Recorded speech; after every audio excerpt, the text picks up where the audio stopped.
Part 2 of the 911 delivery video. We're going to go over the interior functions before we get to the all-new PCM and all of the functions included there. First thing I'm going to do is I'm going to start up the vehicle.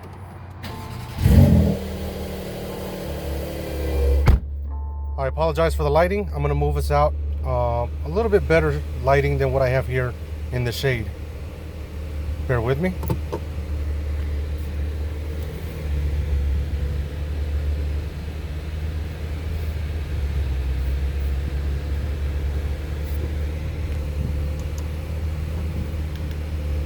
Lighting is a little bit better now. On the left side on the door, you'll have your mirror controls and your window controls. Some of you will have a button that will allow for power folding mirrors. It's going to be located on one of these two buttons. I do not have that option on this vehicle, but again, some of you may have it.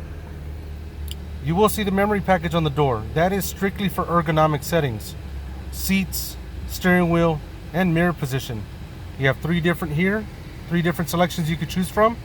I always advise using both keys in the vehicle when you program those, because if you don't have both vehicles in and you get mismatch or swap keys for whatever reason, it might not pull up your memory settings for your ergonomics. Ignition switch, classic Porsche fashion, and then your headlights switch as well. Now these buttons right here, if you just leave it on auto, it will do everything for you. Turn the headlights on at night, daytime running lights on during the day. The only thing it will not do that you can do manually is the high beam assist if you have that equipped on your headlights. Come to the steering wheel. I'm going to rotate this video. Now, a few different functions on your steering wheel that you may not be used to or that may be a little bit different. On the right side of the steering wheel, you have a little cylinder type knob here that controls what you're looking at. From your vehicle health report, trip odometer, your navigation map shows up here, your sport chrono lap timer, fuel gauge is on the far right in case you were wondering, G-force tracker, tire information for your tire pressure monitoring system. It is okay to have more tire pressure in the rear than in the front, actually recommended. Drive mode select, and then back to your vehicle menu. We'll come back to the drive modes and what they do, how to program individual mode, and the new Porsche wet mode as well. In the center, traditional Porsche rev counter with your gear indicator. Your gear selector down here to go into reverse, push up. Your reversing camera or surround view camera, if equipped, will show here in your PCM. And your gear selector tells you you are in reverse. Now, going into drive, just take the switch, hold down, voila. The camera screen will go away once you go past a little bit over 10 miles an hour, so don't be alarmed if you still see that. Now, to use the paddle shifters, upshift and downshift, you must go into manual mode. So once you're there, you can use the paddle shifters again to upshift or to downshift, depending on how you're driving and how much fun you want to have. Now when you're going into park, just going to press the P button, and for added security, you can also apply your parking brake by pulling up. To release it, with your foot on the brake, push down, and that will release your parking brake. On the left hand side, you'll see it's blank except for the time, temperature, and the odometer. Now back to the steering wheel. This button on the far right will switch controls from the right screen to the left screen. I'm going to hit it here so you can see the illustration. Now you'll see that this side is highlighted. I can use that same knob right there where my thumb is to rotate and see different things, such as my adaptive cruise control system. Speed limit not available. Reason being is we're in the parking lot, not on a residential or a highway. With the option lane keep assist, including traffic sign recognition, you will see the speed limit available posted there if you are on a residential or highway road. Speed limit. These are somewhat like reminders where you can set a speed. If you wanted to get an alert when you're going 85 miles an hour, for example, we can actually program a speed in there to give you that audible tone. How do we do that? So coming in here, you'll actually select down on the wheel, and I can program one. So I'm gonna go to manual, and I'm just gonna scroll all the way up. Let's just set it at 20 miles per hour for now. So I'm gonna go ahead and select down again. So now I will get a notification if I go over 20 miles an hour. I'm going to use the back arrow to get out of this menu. There we go. So that's how that's done. Speed limit indicator, again, speed limit not available. Adaptive cruise control, blank. So that's the left side of the menu. On the left side of the steering wheel, we have our volume control for the stereo and or phone calls. You'll also see entertainment here. I can scroll down, or I can mute it by pressing down on this little wheel.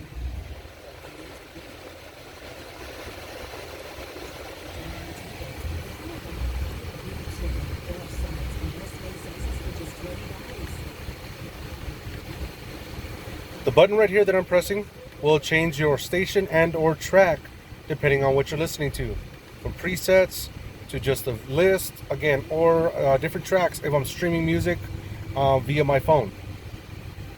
On the left side, you'll see a silhouette with a voice coming out of it. That's for the awesome new voice pilot system. If you have your Porsche Connect services active, which you should, and if you need assistance, we will definitely help you, hit that voice pilot button. It gives you a pretty excellent voice control system. So for the first time ever, we're going to go ahead and accept. Take me to the nearest coffee shop.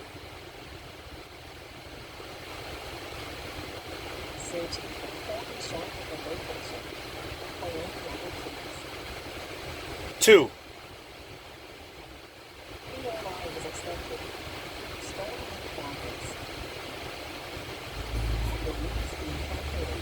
That's how easy it is to use the voice pilot system in this vehicle. I'm going to go ahead and lower the volume by using this knob here. And I'm going to go ahead and stop the route guidance just by bringing my hand up to the screen, pressing stop. Again, we'll get further into the online navigation system when I make the video for the PCM. So that's going to cover your steering wheel, folks. Now, most of you are previous Porsche owners, 911, Cayman, Panamera, what have you. Windshield wipers are on this side. Blinkers are on this side. Adaptive cruise control system is here. I'm going to scroll back up to the ACC menu on the left side of my gauge cluster. There we go. To turn the system on, press the button at the end of the stalk. So now you'll see a white line illuminated. That's the distance between me and the vehicle in front of me. If you wanted to adjust, use this little switch here that says distance and just switch it to give you further following distance or closer. It's all going to be dependent on personal preference.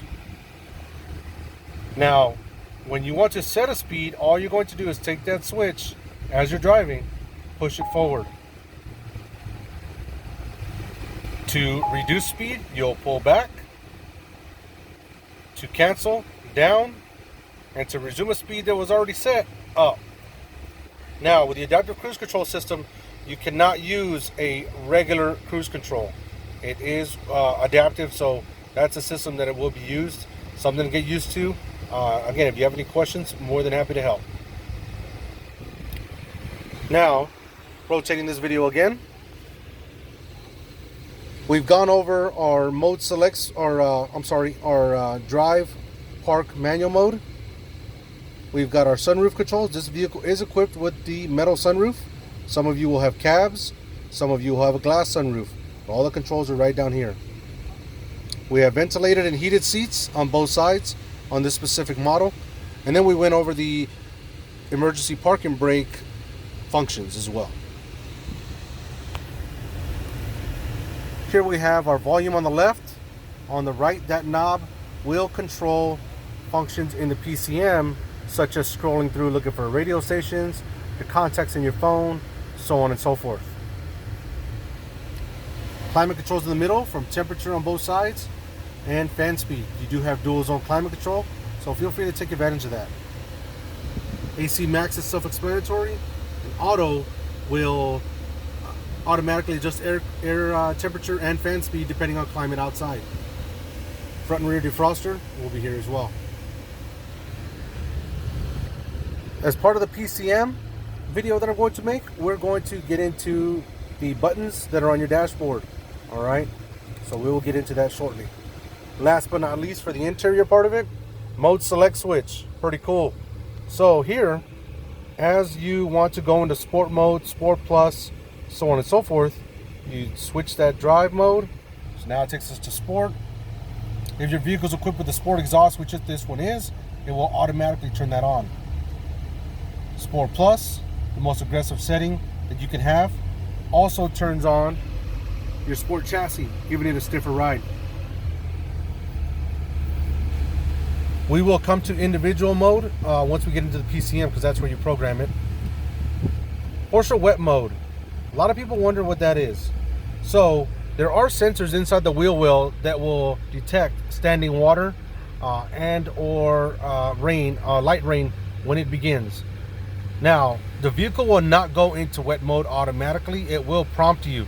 So if you do not want to go into wet mode, you don't have to.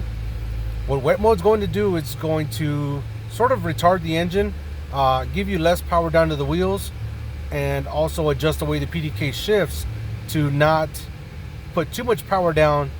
Basically, it's going to help you give you more control in light wet weather. So again, new feature. The 911 is the only vehicle in the world with a wet mode. I'd recommend trying it if you ever get caught in the rain, just so you can see what it feels like. That way you know if you like it or not. That's going to conclude this video. Next one will be over the PCM, programming the individual mode, and also programming those two keys and the diamond key that you have on your steering wheel, because those can be programmed with individual options.